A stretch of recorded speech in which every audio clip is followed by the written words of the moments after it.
datang di program Obras Obrolan Santai. Dan hari ini di tahun baru kita akan bahas satu topik yang pastinya relevan dengan situasi yang terjadi di belahan bumi kita, bahkan mungkin di sekitar kita, yaitu kebakaran hebat di Los Angeles. Nah, ini baru-baru saja ini menimbulkan kerusakannya, dan bukan cuma kerusakan, tapi banyak kerusakan dan keprihatinan. Nah, dalam obrolan santai ini kita akan coba menemukan kedamaian dan ketenangan dalam menghadapi peristiwa seperti ini. Ya, bagaimana kita bisa tetap tenang di tengah bencana. Mari jangan kemana-mana, kita akan bersama-sama bahas tentang satu tema, menghadapi bencana dengan ketenangan. Oke ya, jadi ini sebuah pelajaran dari kebakaran yang terjadi di Los Angeles. Damai bukan berarti tempat tanpa suara, tanpa masalah, atau tanpa kerja keras. Tetapi damai itu berarti di tengah segala hal itu kita merasa tenang karena kita tahu Tuhan ada bersama dengan kita. Amin. Ya, jadi program Obras ini menggabungkan elemen aktual ya dan spiritual gitu ya. Jadi untuk memberikan rasa aman, damai, ketenangan para pendengar semua yang menyaksikan program ini, sehingga tidak selalu dihantui rasa khawatir dengan situasi bencana. Sehingga banyak orang takut naik pesawat karena pesawat banyak yang jatuh. Orang takut dengan api. Ya, nah, untuk pendengar yang ingin mendalami bagaimana iman dan ketenangan batin kita dapat diterapkan dalam situasi bencana besar, seperti contohnya kebakaran di Los Angeles. Di kota kita pun, negeri kita juga banyak terjadi kebakaran ya. Ini bencana tersebut tidak akan membuat kita sampai terlalu khawatir. Nah, kejadian kebakaran di Los Angeles, ini kebakaran besar yang melanda wilayah Los Angeles ini terjadi di awal Januari 2025. Nah, ini mempengaruhi sekali ya, pengaruh sekali ke ekonomi, pengaruh ke keluarga. Kenapa? Karena dia menghancurkan rumah, hutan, meluluh lantahkan ribuan hektar lahan. Dan penyebab kebakaran ini diduga, sekali lagi ya, diduga berkaitan dengan kekeringan yang sudah berlangsung sejak bulan Oktober 2024. Curah hujan hanya mencapai 10% dari rata-rata normal. Ditambah dengan angin kencang Santa Ana yang bertiup hingga 90 km per jam. Nah, kebakaran ini akhirnya meluas sangat cepat. Oke ya? Jadi angin badai besar yang dikenal dengan angin kencang Santa Ana. Sumber kebakaran juga masih dalam penyelidikan, dengan beberapa pihak menduga, ya ada beberapa pihak nih mulai menduga kemungkinan faktor manusia seperti kebakaran yang dipicu oleh pembakaran sampah atau bekas pohon Natal. Meskipun demikian, penyelidikan ini terus berlangsung untuk memastikan bahwa apakah seperti itu. Nah, kebakaran hutan yang melanda Los Angeles ini di awal 2025 telah menyebabkan kerusakan signifikan, menimbulkan dampak luas bagi penduduk setempat. Nah, bahkan mungkin juga ada beberapa pendeta atau pastor yang berkhotbah Tuhan marah dan menghukum Los Angeles seperti Sodom dan Gomora gara-gara mereka tidak menomorsatukan Tuhan. Saya tidak bahas itu ya, tapi saya ingin bahas bahwa kejadian yang terjadi di Los Angeles yang menimbulkan korban jiwa ya, diawali dengan 10 orang, terus bertambah lagi, bahkan terus bertambah. Bahkan media Indonesia juga Kompas menuliskan bahwa bukan cuma lahan bangunan, tetapi juga ada nama-nama orang-orang hebat terkenal ya yang dituliskan dan mengalami kerugian. Ya, bukan cuma areal yang 13,750 hektar. Jadi 13.750 hektar lahan itu terbakar. Jadi lingkungan jadi abu. Terus dampaknya tumbuhan hangus. Hewan-hewan yang bergantung hidup di area hutan tumbuhan yang dijaga, kemudian mereka kita tidak tahu rimbanya gitu ya. Jadi berdampak pada selebritas. Nah, kan biasanya begitu ketika berita muncul nomor satu adalah bagaimana dengan para selebritas. Nah, selebritas Hollywood itu terdampak langsung oleh kebakaran ini. Contohnya orang berkata, wah rumahnya Paris Hilton di tepi pantai. Hancur terbakar, kemudian dia mengungsi. Wah, berita ini kan jadi heboh gitu ya, karena ada orang-orang terkenal. Ben Affleck, aktor terpaksa mengungsi setelah rumahnya dilalap api. Selain itu, beberapa acara ya penghargaan dan reproduksi film di Hollywood mengalami penundaan. Tentu punya dampak yang besar. Bahkan ada yang bilang begini, wah kebakaran itu disengaja karena rencana akan ada pembangunan kota berbasis AI tahun 2028. Jadi Los Angeles itu menjadi LA Smart City 2028. Mungkin ada yang berkata seperti itu, tapi belum ketahuan apakah telah diselidiki seperti itu atau tidak. Atau mungkin juga ada yang berkata bahwa spekulasi kebakaran disebabkan oleh penggunaan senjata energi langsung. Ini juga kita tambah bingung gitu ya. Ada sabotase oleh kelompok tertentu. Jadi mereka menduga sabotase ini dilakukan oleh kelompok dengan agenda tersembunyi meskipun buktinya juga tidak ada. Nah, kegagalan infrastruktur karena fokus pada kebijakan-kebijakan tertentu. Jadi, mulai ada tuduhan bahwa kebijakan itu menyebabkan penurunan efisiensi departemen yang berkontribusi pada meluasnya kebakaran. Wah, nggak bisa gitu ya. Cuma saya ingin tegaskan penting untuk dicatat dan ingat bahwa hingga saat ini tidak ada bukti ilmiah yang mendukung teori-teori konspirasi tersebut.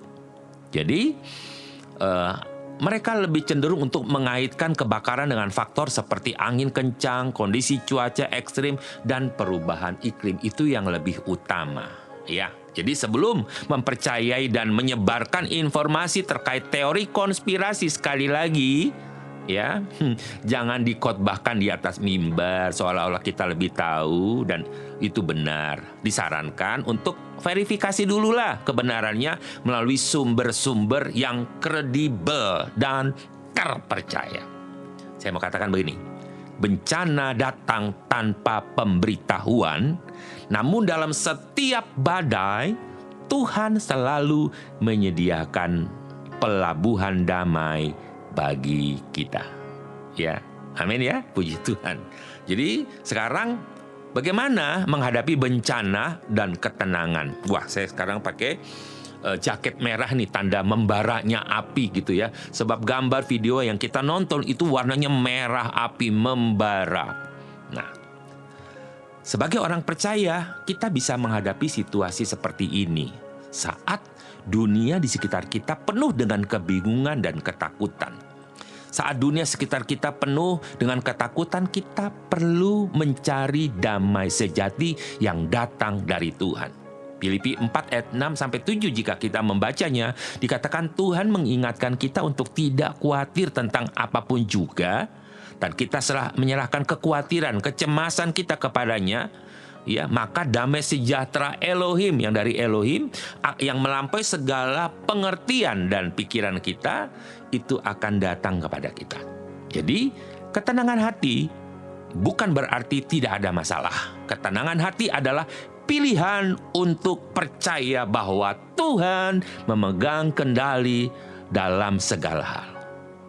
Dalam kehidupan seringkali kita ada ujian yang tidak pernah kita duga, seperti kebakaran yang kita bahas, meluluh lantahkan segalanya. Mungkin Anda pernah mengalami ini, kebakaran rumah, gudang, tempat usaha, bahkan mobil sekalipun. Tetapi di tengah segala peristiwa ini kita masih bisa menemukan ketenangan bahwa hanya dekat dengan Yahweh Elohim kita tenang. Damai sejahtera Elohim bukan sesuatu yang bergantung pada keadaan kita, tetapi pada hubungan kita dengan Tuhan.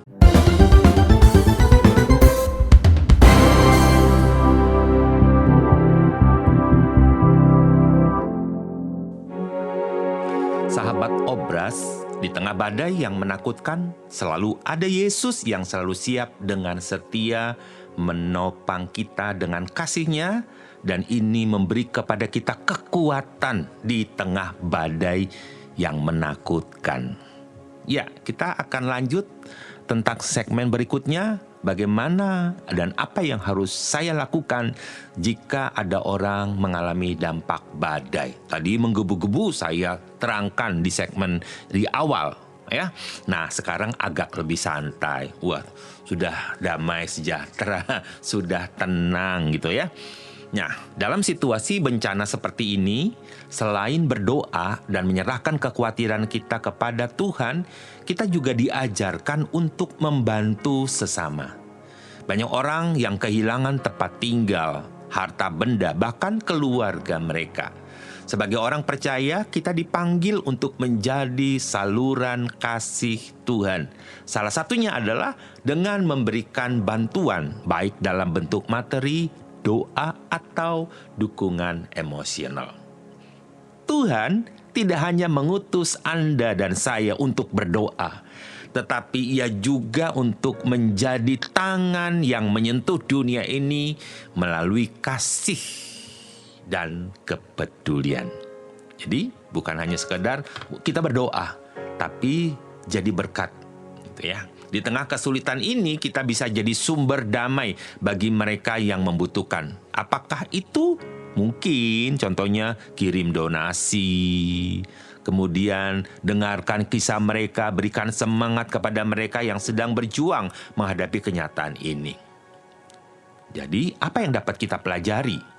Bencana alam seperti kebakaran ini memang menakutkan, tetapi kita juga bisa belajar banyak dari setiap peristiwa. Salah satunya adalah untuk tidak mengambil segala sesuatu dalam hidup dengan ringannya, mudahnya. Oh, hidup ini mudah, hidup ini mudah. Enggak, hidup ini berat, butuh Tuhan Yesus. Kita harus ingat bahwa kedamaian sejati, ketenangan, terlepas dari ketakutan dan kekhawatiran, itu hanya datang dari Tuhan. Jadi situasi ini juga mengingatkan kita untuk lebih bijaksana, ya. Jangan tulis hal-hal negatif, ya. Jangan menambah rumit, ya. Orang lagi kena musibah, omongannya negatif, gitu ya. Jadi ingat untuk kita lebih bijaksana dalam menjaga alam juga, bicara pikiran kita, tutur kata kita, ya. Jangan lambe turah, gitu ya. Ada satu quote begini, kadang-kadang dalam kegelapan kita menemukan cahaya yang lebih terang. Iya, justru kadang-kadang dalam kegelapan, dalam kesulitan, dalam kesusahan, dalam penderitaan, kita menemukan cahaya yang lebih terang. Ketika semuanya tampak hilang, waktu kita melihat hilang, habis, hangus, lenyap, maka kita belajar untuk menghargai apa yang benar-benar penting. Sahabat, apa yang benar-benar penting dalam hidupmu? Orang akan nomor satu menyelamatkan keluarganya. Nomor dua, yang paling penting apa? Dokumen-dokumen penting. Ya, berikutnya yang penting apa? Terus menerus, dan ada prioritas demi prioritas yang kita lakukan. Tuhan Yesus berkata dalam Matius 14 ayat 27. Dia berkata begini, damai sejahtera kuberikan padamu, kutinggalkan padamu. Nah, damai sejahtera yang kuberikan kepadamu itu tidak seperti yang dunia berikan kepadamu. Jangan gelisah dan takut. Artinya dunia itu tidak akan pernah bisa kasih damai sejahtera. Bahkan kalau dia kasih, ya damai sejahtera yang dibaliknya ada sesuatu, ada udang di balik batu. Tetapi Tuhan tidak. Nah, mari kita renungkan kata-kata firman Tuhan tadi dan mencoba tetap tenang meskipun badai kehidupan sedang mengamuk. Kita mungkin tidak bisa menghindari setiap bencana. Nggak bisa. Kita nggak bisa menghindari. Kita harus berhadapan. Tetapi saudara dan saya dapat meresponinya dengan iman dan harapan yang tetap kokoh di dalam Kristus. Ada beberapa rumah kesaksian yang tidak terbakar. Di kanan kiri habis, semua pohon habis, rumah dia tidak tersentuh api. Ada satu contoh kisah juga yang terjadi di Pasar Lawang, di mana ada anak Tuhan yang berjualan di lantai 2 di sebuah pasar. Ya, dia berjualan di situ dan lantai 1, lantai 2 habis semua, tetapi dia punya ruko, ya, kios, tempat dia berdagang itu tidak tersentuh api. Kenapa? Karena dia percaya tangan Tuhan itu menyertai dia. Nah, sahabat, bencana alam adalah kenyataan yang tidak bisa kita hindari. Ya, gak bisa dihindari, tetapi sebagai orang percaya kita punya pilihan untuk tetap memilih damai sejahtera yang datang dari Tuhan. Jangan biarkan kekhawatiran, ketakutan menguasai hati kita. Jadi mari berdoa dan minta, Tuhan, beri aku kekuatan untuk bisa menghadapi badai ini. Mungkin badai terdampak kebakaran. Berikan damai sejahtera yang melampaui segala pengertian bagi kita semua. Ketika dunia ini terasa terlalu berat, ingatlah bahwa Tuhan adalah tempat perlindungan yang kuat dan sumber damai sejahtera yang tak tergoyahkan. Puji Tuhan. Haleluya. Ya, sahabat, terima kasih telah mendengar program Obras Obrolan Santai. Semoga hari-hari kita dipenuhi dengan damai sejahtera meskipun dunia sekitar kita penuh dengan tantangan. Kita akan jumpa lagi dalam siaran berikutnya. Tetap tenang, damai sejahtera melampaui akal kita akan menyertai kita sampai Tuhan Yesus datang. Dan biarlah lewat tema ini, menghadapi bencana dengan ketenangan, kita tahu harus seperti apa. Pelajaran dari kebakaran Los Angeles menjadi pelajaran buat kita bahwa sesungguhnya kita hanya bisa berharap dan bergantung kepada Tuhan saja. Sampai jumpa, Tuhan Yesus memberkati. Amin.